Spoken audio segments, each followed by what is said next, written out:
So, hello world, hello Philippines, and hello Consolacion. Hi everyone, every two and every three. So, naanapod mi diri karon sa Consolacion. No? Maadto mi sa Kahoy Cafe, which is niagi mi diri sa dalan nila ng wala pa na sementado. Now, kanang atbang sa Consolacion City Hall na isudlon diha mo agi para maabot mo ring dapita. So make sure lang na namoy pangtabon sa inyong naw kung magmotor mo kay very above diri dapita kay di pa sementado. So na-joy libreng pulbos kung in case wala may pangtabon sa inyong naw. So muna ni ang Kahoy Cafe. And then musulod na kita sa ilang parking area. So far, medyo napadako sa ilang parking area. Mo ni siya na area na pwede mo makapark. So walay problema kung daghay sakyanan kay naapa jud mo yung maparkingan kay dako ang ilang kayataan. So makita ninyo mo kani ang mga kakahuyan. Munang gitawag siyang Kahoy Cafe kay naa jud siya sa sulod sa mga kakahuyan. So, kana naglakaw na kita padung sa sulod o mo nilang signage kabulang Kahoy Cafe. And then, let's go inside. Alright, so makita ninyo na makita dali dapita ang tree house nila, no? So, kani sudlo nato ug mo nilang entrance na medyo native ang ilahang design. So muna nilang tree house ug mo kani ang ilang mga tables and chairs na pwede ka mo ingkod para mag after sa inyong orders.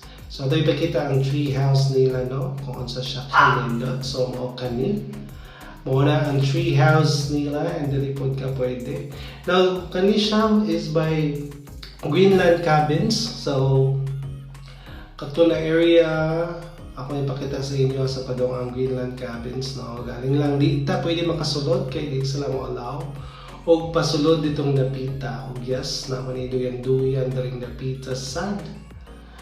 Ani. So, muna ang iyang view gyud sa whole tree house.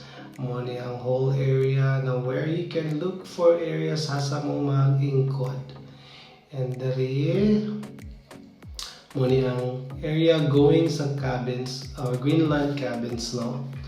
So, affiliated rin nila. Alright, so muna akong gipagkita karon ang tree house ug mga to ug mosaka kita para makita sad ninyo kung unsay view niya sa taas. Now, if ganahan mo ani dali, of course very Instagrammable, di kalitok kaayo ang place. However, if you will rate the place naman, if worth it siya sa inyong biyahe, I would say 1 to 10, siguro mga 7.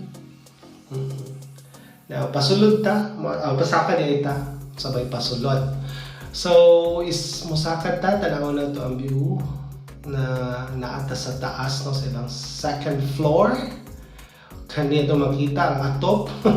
O pwede sad mo diri mag coffee kung diri mo ganahan mag-settle down. Now, ipakita ninyo ang view sa ubos, mo kana ang mga tables nila na pwede sa ninyo ingkuran. O yes, na iduha ka duyan. Iduyan mo ang kahapon, charot. So, kana, muna og nasad kita, after ninyo makita ang view, muna yung sa iyang left side na pwede sa ninyo mastayhan. Nasa isa ka kubo diha na just in case magulan dito sad mo mag-settle down. So, diri mi dapita kani ang naay atop o diri dapita ang wala. So, muna ang mga ka-open sa paglambo, charot, o diri mi nag-coffee, no? So, diri ka dapit mo order. And then, muna ang mga orders na coffees. So, tapos sila yung coffee, tapos sila yung mga snacks. So far, in terms of coffee, compare with what? Starbucks? Medyo ang price, medyo pare-pareha.